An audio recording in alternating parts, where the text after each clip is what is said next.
not have to do blackface during the performance. I'm sure a lot of them were hesitant and a lot of them were scared to like take that advance because it even though like they were given that opportunity, it probably wasn't as well received by white audiences who then in turn gave them their value.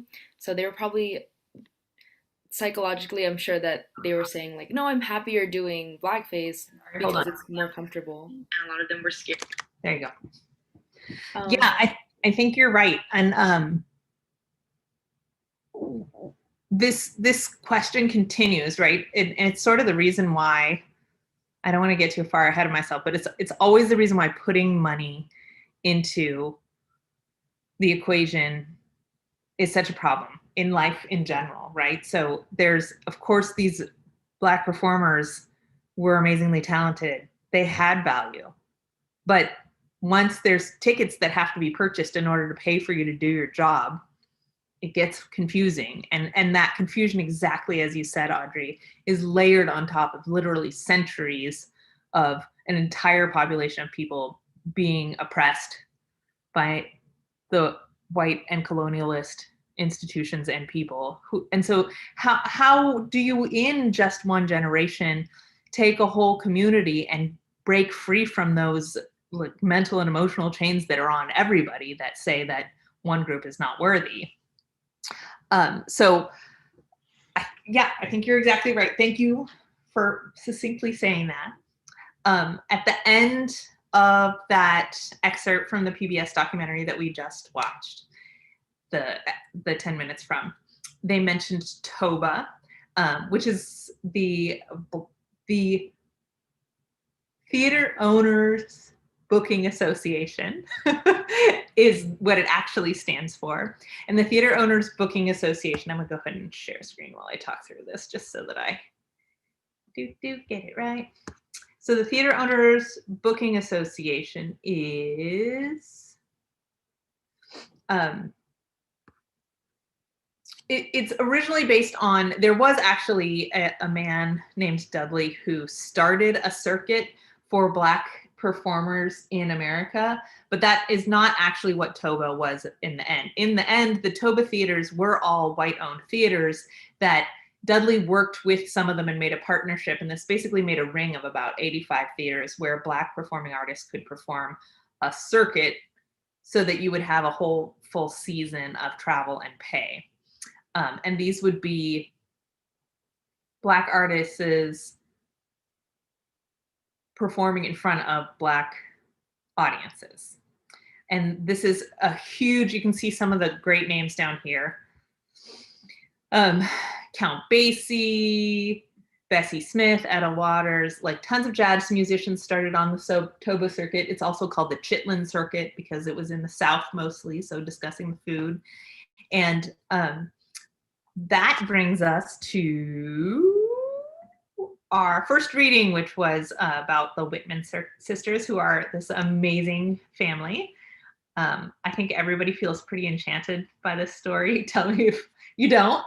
But so the Whitman sisters are well known for having a touring company that lasted for more than 40 years. They toured all over the United States. They even had one of the sisters broke off and did her own small touring company that went to Europe with some of her quote unquote picks, which we got to pause here and talk about the word pick or pickaninny, which is now considered a derogatory term in this context of pre-vaudeville and minstrelsy. It referred to the child dancers who were on stage in these shows. So if we come back here, there's a little kid dancing. Where's that little kid dancing? It's right around in here.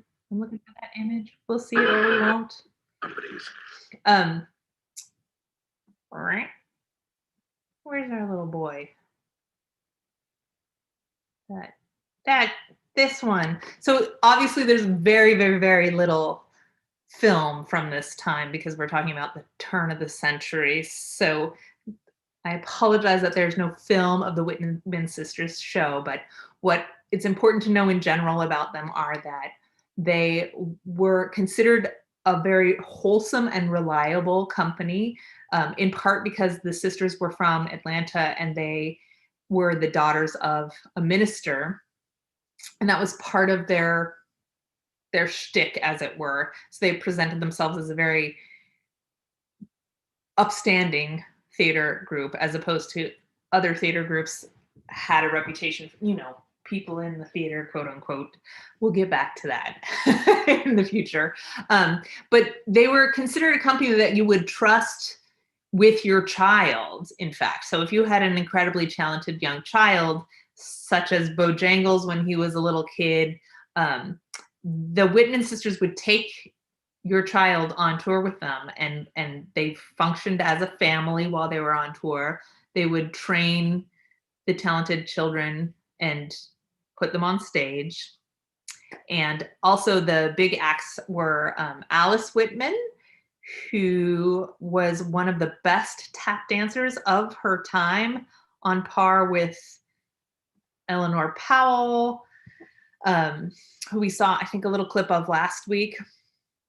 And then Mabel Whitman she was also the director and the manager of the group. And she was famous for doing things like, it was quite common for a Black company to just show up after having signed a contract through the mail or through telegraph. And then the theater owner would try and skim some off the top, or say like, oh, you're not what I expected, or whatever, to cheat them out of money. And the Whitman sisters had so much popularity and could really guarantee a crowd enough that Mabel Whitman was often able to push back and to get the white theater owners to hold to the agreement. And one of the famous examples that you read about this week was when she got there and the theater owner tried to rip off some money, and she had enough wherewithal that she just like bought up the week in the theater across the street from this person, and took her whole company across the street and sold out across the street, so that the theater that had booked them was then empty and making no money.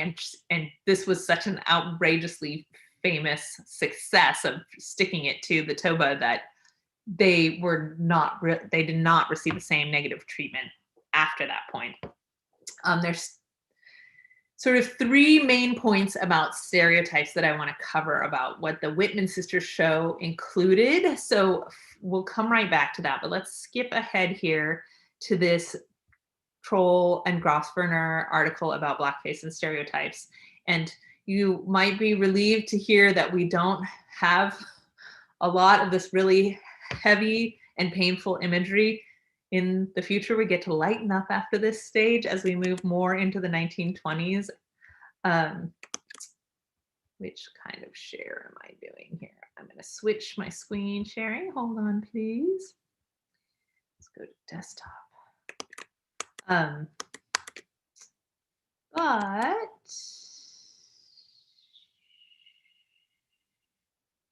where is my Toll article? Well, you can read it here.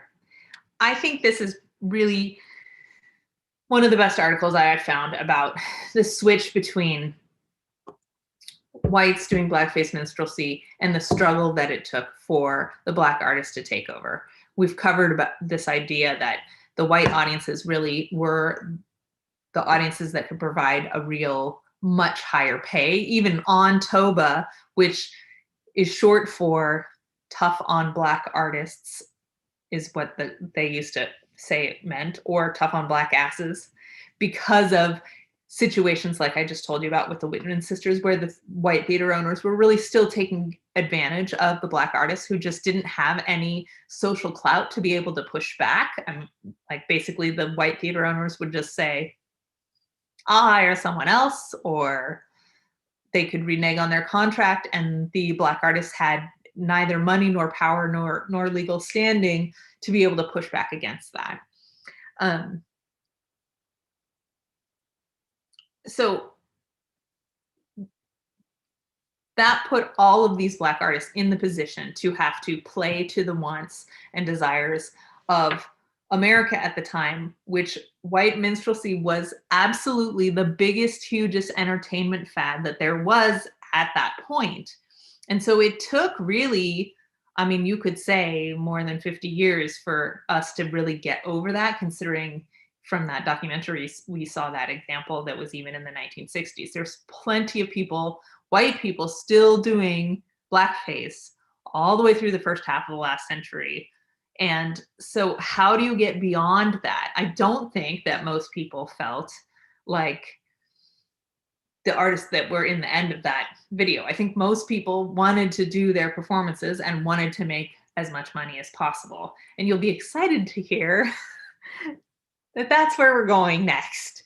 In the 1920s, the jazz age, so many things changed in terms of the feeling of the country about equality, freedom, and self-expression that we get huge leaps forward in civil rights for some.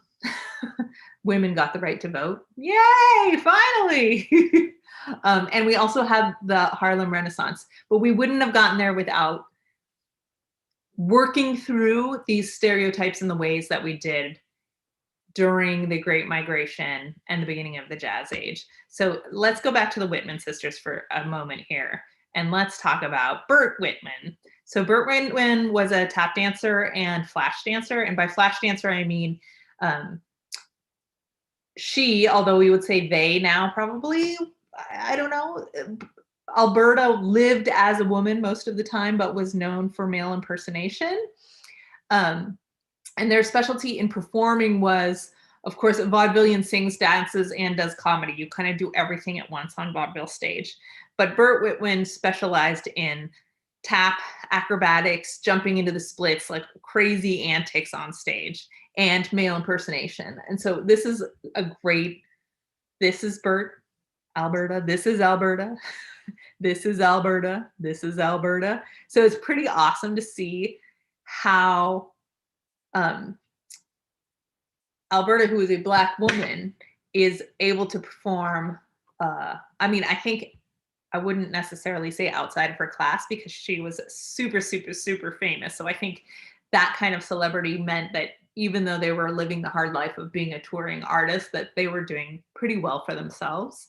But also not just as a Black male in drag, but also as a Black woman playing a white upper class male in drag. So all of those things were possible. All of the stereotypes Burt could flip.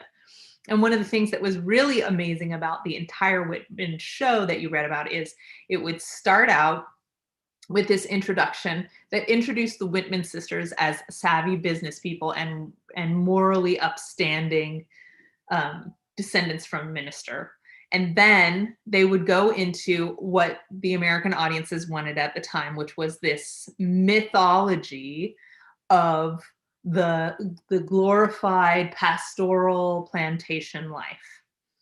And so they would have a performance of one of the Whitman sisters posing as a round and warm mother figure, you know, sitting on a cotton bale, but she would be singing about the heartbreak and sorrow of this horrible life as a slave. So while they're giving the audience what they think they want, they're also layering it with some authentic emotional truth that really can drive home the point that this vision of plantation life is really a myth and that it's actually terrible for the slaves. And then they would cheer it up with like a cakewalk and some children dancing in kick lines and doing comedy and some flash dancing. And then there would be an intermission. And this is, you know, this is a pretty regular layout for a vaudeville show. And then after the intermission, the next act would come on. It would be four apparently white women with platinum blonde 1920s hair singing in harmony and performing. And then the show would go on, more acts.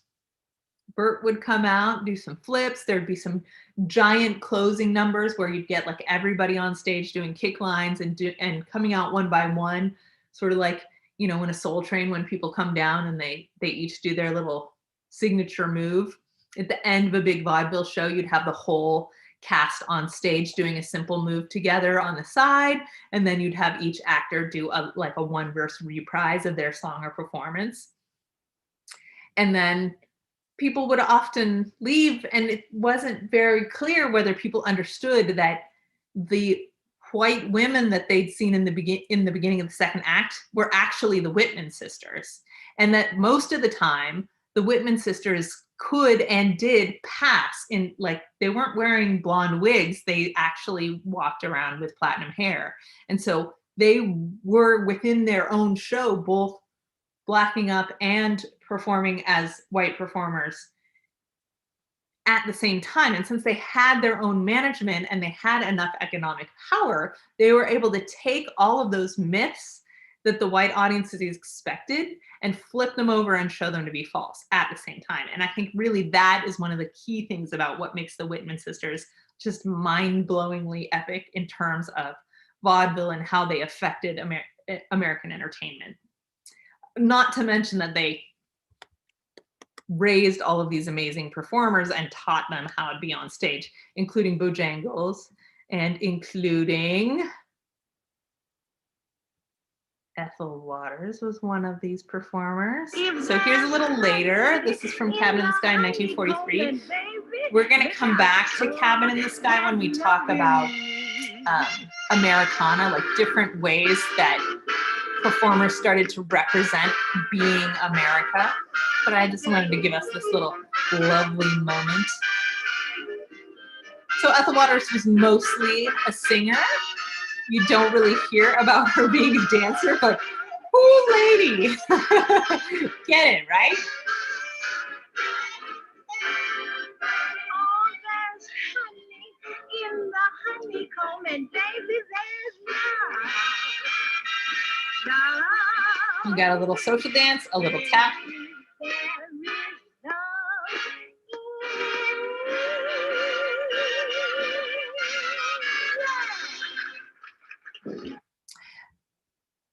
Do, do, do. And let's continue with a little Ethel, because I think this is a great way to transfer from vaudevillian stage, which don't worry, we're not done with vaudeville, right? Because we've mostly covered like the intro into vaudeville and minstrelsy. But this is Ethel Waters performing Underneath the Harlem Moon. And I want you to listen as best you can to the lyrics. Real babies walk along with rhythm in their thighs, rhythm in their feet, in their lips and in their eyes. Where do eyebrows find that kind of love that satisfies? Underneath our Harlem moon. There's no fields of cotton. Picking cotton is taboo. We don't live in cabins like our old folks used to do. Our cabin is a penthouse now on St. Nicholas Avenue. Underneath our Harlem moon, we just live for dancing. We're never blue and forlorn, 'cause it ain't no sin to laugh and grin. That's why we Schwartzes who are born, we shout hallelujah every time we're feeling low. And every sheik's all dressed up like a Georgia gigolo. White folks call it madness, but we call it hiding-ho. Underneath our Harlem moon. Once we wore bandanas, now we wear Parisian hats. Once we went barefoot, now we're sporting shoes and spats. Yeah. Once we were Republicans, but now we're Democrats. Underneath our Harlem moon, we don't think, don't got. Picking cotton is taboo. All we pick is numbers, and that includes you white folks too. Cause if we hit, then we pay our rent on any avenue if we get underneath our Harlem moon. We just thrive on dancing. Why be blue and forlorn? We just laugh, grin, let the landlord in. That's why house rent parties were born. We also drink our gin, pop our reefers when we're feeling low. Then we're ready to step out and take charge of any so-and-so. Don't stop the law nor traffic when we're raring to go.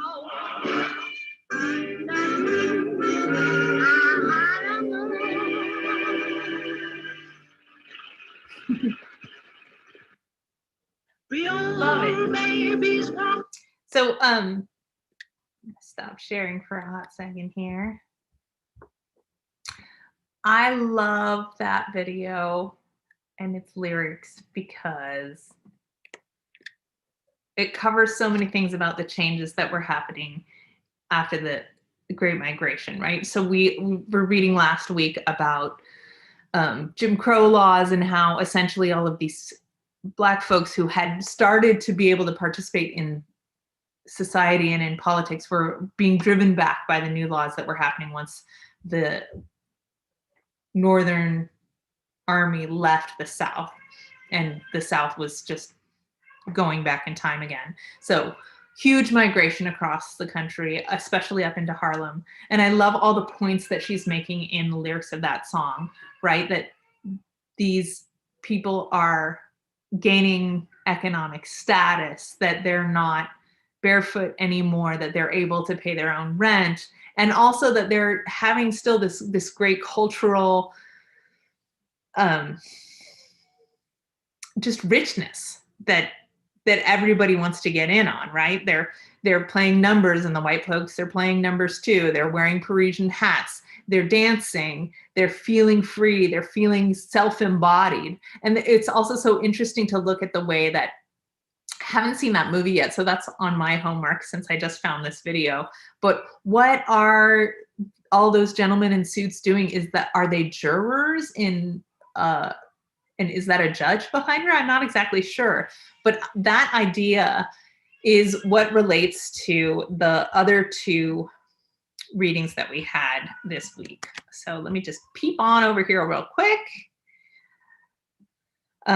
This farmer article that you read on integration and desegregation, this argument, it's 6 pages, but I think it's so fascinating because I know that when I was in junior college, I read Malcolm X, and this is almost a counter to Malcolm X.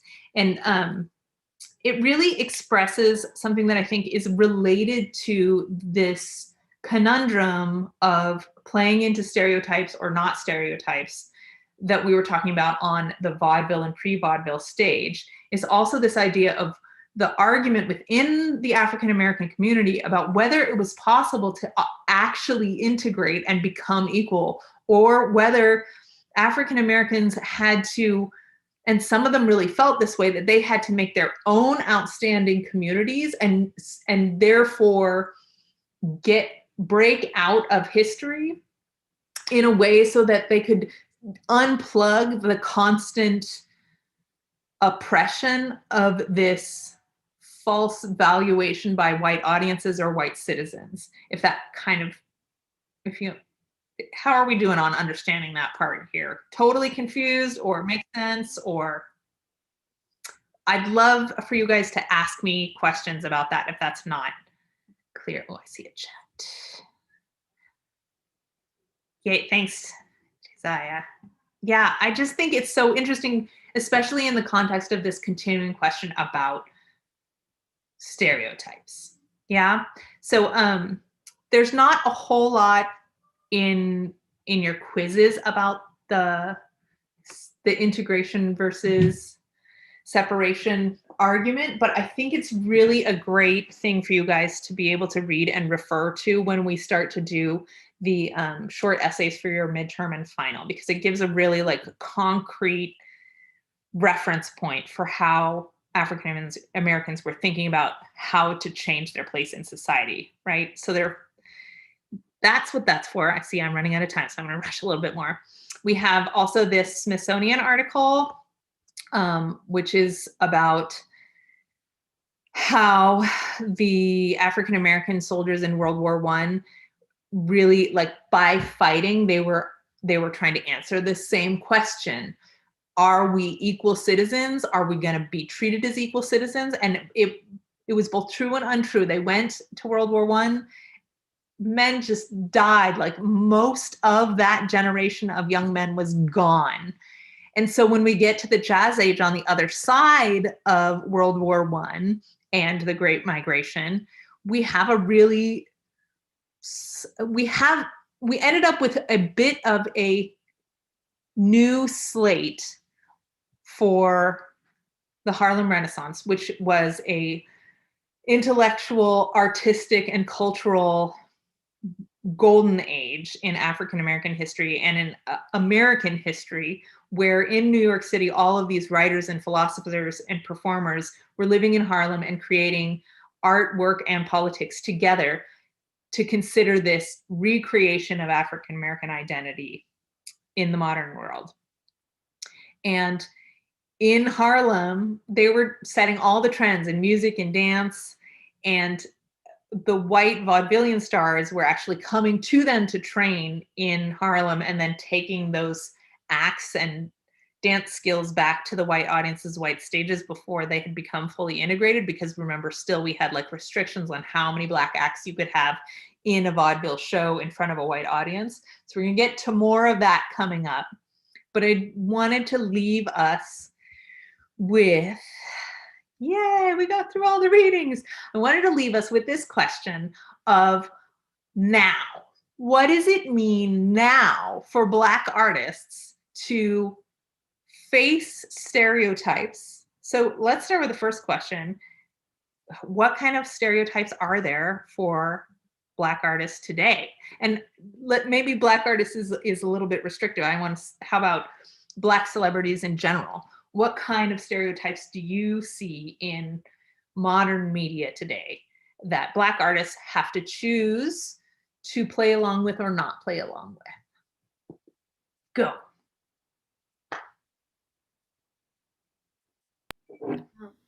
A lot of times in like movies and TV shows, there's like this on-running joke about, if you have a Black friend, that they're usually loud and rambunctious, and like they play that part where they're more kind of like aggressive, like the Black person's always down to fight or, start a fight or stand up for their friends, which is not like inherently bad. Standing up for your friends is a good thing, but it's just that there's a specific stereotype in which they're always portrayed as like kind of like the aggressor. They're more aggressive than their other friends. Right. And a stereotype doesn't have to be negative. It's just that a stereotype puts people in a box. And then once you're in a box, you have to fight to get out of that box, right? So some other anybody else want to throw out some Black stereotypes? I know. What fun, right? No. I have a positive ending note, I promise. So for the sake of time, I'm going to fill in some common Black stereotypes are Black athletic star, right?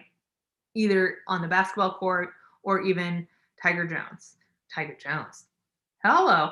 The thug. Yes, exactly. The thug. We still see the thug as a stereotype. How about the stereotype of the wealthy baller who maybe isn't good to his wife, right? So, or, oh gosh, have any of you guys seen The Wire? It was an HBO series 15 years ago, oh gosh, about Baltimore and the crack epidemic. It's really good. In any case, a positive stereotype would be the diva, right? So you could say, even though it absolutely does not cover even 10% of her wondrousness, Beyonce represents a Black stereotype of a female singer who is very much in charge of her business world and is sexually desirable in every way and wealthy.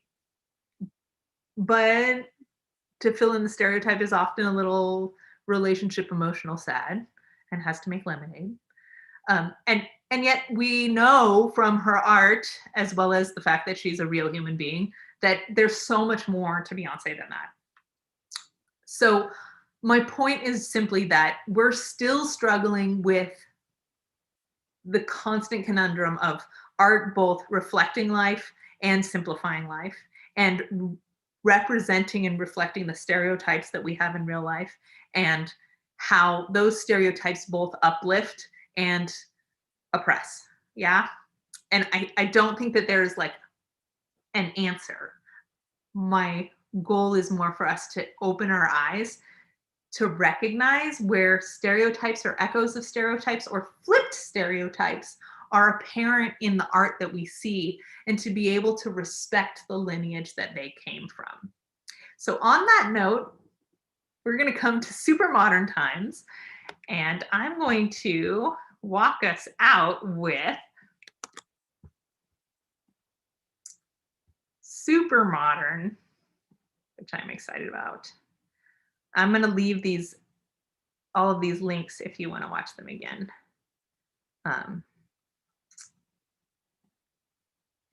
Okay. So nowadays we have something I'm really excited about, which is Black futurism, which is a genre that was previously mostly in graphic novels and science fiction novels. And it is this futuristic idea of Black society. Oftentimes it's presented as what would have happened if slavery hadn't really crushed the lives of so many generations upon generations of Black people. And for our closing number, I would like to invite you to one version of Black futurism, and this is a steampunk musical number. Have you guys seen Jingle Jangle? Did anybody see Jingle Jangle? Yes, no? It's pretty amazing. I see the chat. Yes. So I want to walk us out with this as our positive note, is how we are hopefully finally now creating new ideas about being together, about hybrid dance, right? We have very Victorian costumes here. We have the steampunk genre, but it's also about the success of these amazing Black performers. He thinks that we can make it work again. I've got a heart that needs to mend, and I don't know how this story ends. Oh, can we make it work again? I know it won't be easy, but I'm gonna tighten every screw, turn every gear. I hope this time you'll see me Working on this formula for years. Wonder if this time it could be real. I'm gonna make it work again. Try to fix every part that's broken. I'm gonna make it work again. Every little hour that I spend is gonna be worth it in the end. If I just get it to work again. I've come this far without your help, figured it out all by myself. Forgiveness sure ain't easy, don't know what I'm gonna do, or if my heart will find its way to you.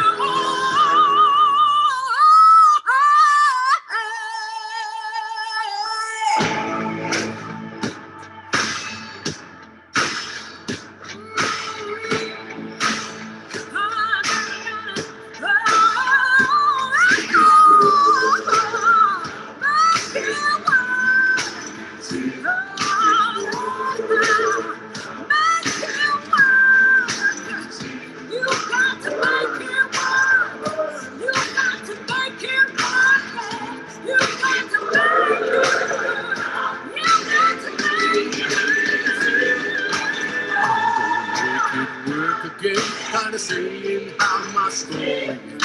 I'm gonna make it work again.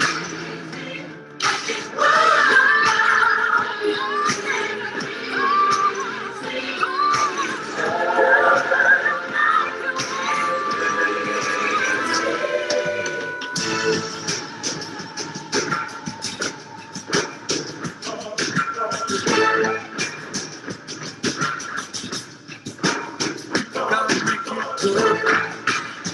Gotta make it work. Gotta make it work again. Gotta make it work again. Make it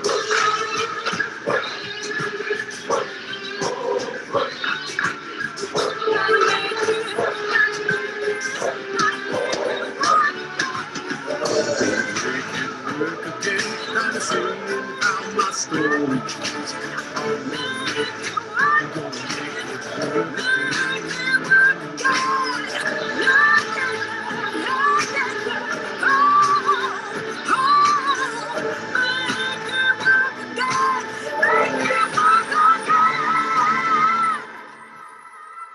I'm not sure if we can make it work again.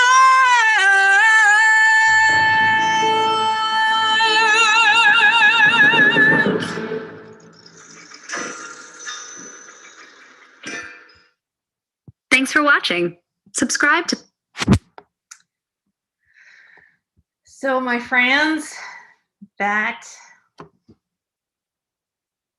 is our lecture for today. Hopefully we took ourselves on a bit of a journey from the Great Migration, from the end of Reconstruction, and we're prepped now to look forward to the Jazz Age and some big dance numbers and moving into the 19th century. So any feedback or last comments before we go today?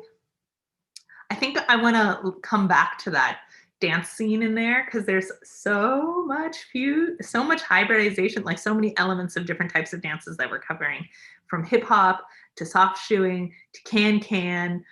So I think we're gonna like analyze the actual movements in that choreography later on. But I just want to leave a moment for questions, and then if you guys are good for now, thank you so much for joining, and I will see you next week.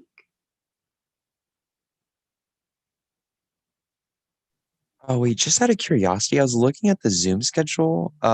It says that all future meetings. I'll switch it back. Unless Oh, you okay. would prefer this time, I can switch to this time permanently. It's just altering one. You can't alter one at a time for some reason. I guess like, I mean, I'm fine with like 11:30 to 12:30 if no one, I don't know. I mean, that's just for me. I just saw it and I just figured I'd ask about it. Maybe I'll send out an email and see what people think. Yes, don't worry, Audrey. There's a whole section on Hamilton coming up. Yes, progressiveness in art, Hamilton casting. So true. We're going to talk about that and feminism. It's coming, I promise.